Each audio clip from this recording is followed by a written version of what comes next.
আসসালামু আলাইকুম সবাইকে বিথি রান্না বাড়িতে স্বাগতম। আজকে আমি ঝরঝরে সাদা পোলাও রান্না করছি। আমি চাউলটাকে সুন্দর করে ভেজে নিচ্ছি। আমি কিন্তু চাউল ভাজার সময় কোনো বাটা মশলা অ্যাড করিনি বা পরেও কোনো বাটা মশলা আমি অ্যাড করব না। অনেকেই বাটা মশলা অ্যাড করে। সেক্ষেত্রে আ চিনি গুঁড়া চাউলের যে ফ্লেভার থাকে সেই ফ্লেভারটা কিন্তু চেঞ্জ হয়ে যায়। তো এজন্য আমি বাটা মশলা ব্যবহার করছি না। আর চাউলের কালারটাও চেঞ্জ হয়ে যায়। এরকম ঝরঝরে সাদা পোলাও হয় না সেক্ষেত্রে। তো আজকে আমি সাদা পোলাও রান্না করব, সেজন্য কোনো বাটা মশলা ব্যবহার করছি না।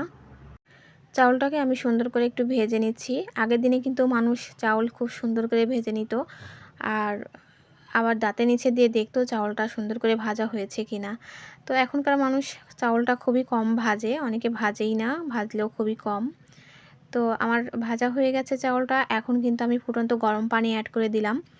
অবশ্যই পোলাও রান্নার ক্ষেত্রে ফুটন্ত গরম পানিটা ব্যবহার করলে ভালো হয়। সেক্ষেত্রে ভাতটা অনেকটা ঝরঝরে হয়, একটার গায়ে একটা লেগে যায় না। আর আমরা যদি এক্ষেত্রে ঠান্ডা পানিটা ব্যবহার করি সেই ক্ষেত্রে কিন্তু ভাতটা ঝরঝরে হয় না, আর একটার গায়ে থেকে একটা ছাড়তে চায় না, আঠা আঠা ভাব হয়। তো পানিটা দিয়ে আমি একটু নেড়েচেড়ে আবারও একটু দিয়ে দিয়েছি লবণ স্বাদমতো। লবণটা দিয়ে আবার একটু নাড়াচাড়া দিয়ে কিছুক্ষণের জন্য ঢেকে দিয়েছিলাম। তো ঢাকনাটা খুলে দিয়ে যখন খুব ভালোভাবে ফুটছে এই পর্যায়ে আমি আবারও একটু নেড়েচেড়ে দিচ্ছি সুন্দর করে নেড়েচেড়ে ভাতটাকে রান্না করে নিচ্ছি। তো আমি একটু লবণটা আবারও দেখে নিই যে লবণটা পারফেক্ট হয়েছে কিনা। পোলাও রান্নার ক্ষেত্রে কিন্তু লবণটা একদম পারফেক্ট হওয়া জরুরি।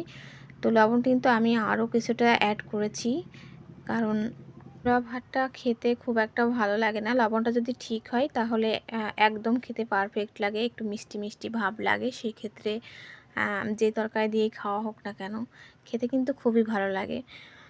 তো অবশ্যই পোলাও ভাতটা কিন্তু খুব দ্রুতই হয়ে যায়। তো আমার ভাতটাও কিন্তু এই পর্যায়ে দেখেন 80% পর্যন্ত কিন্তু হয়ে গেছে, আর কিছুটা বাকি আছে। তো আমি আবার একটু নাড়াচাড়া দিয়ে নিচ্ছি সুন্দর করে। পোলাও চাউলের পানি কিন্তু একদম পারফেক্ট যেটুকু প্রয়োজন সেটুকুই লেগেছে। পোলাও ভাত কিন্তু আমার কাছে খুবই ফেভারিট একটা খাবার। তো আমি খেতে খুবই পছন্দ করি, আর সেটা যদি হয় ঝরঝরে সাদা পোলাও তাহলে তো আর কোনো কথাই নেই। তো আমার মতো কে কে এরকম পোলোয়া খেতে পছন্দ করেন অবশ্যই কমেন্টস করে জানাবেন। এক কথায় পোলোয়া প্রেমী বলা যায়। কে কে খেতে পছন্দ করেন কমেন্টস করে অবশ্যই কিন্তু আমাকে জানাবেন। আর আমার এই রেসিপিটা আপনাদের কেমন লাগলো সেটাও অবশ্যই কমেন্টস করে জানাবেন। আর যে যেখানে থাকবেন অবশ্যই ভালো থাকবেন, সুস্থ থাকবেন। আমার পোলাও ভাতটা একদম রেডি হয়ে গেছে। আজ এই পর্যন্তই। আল্লাহ হাফেজ।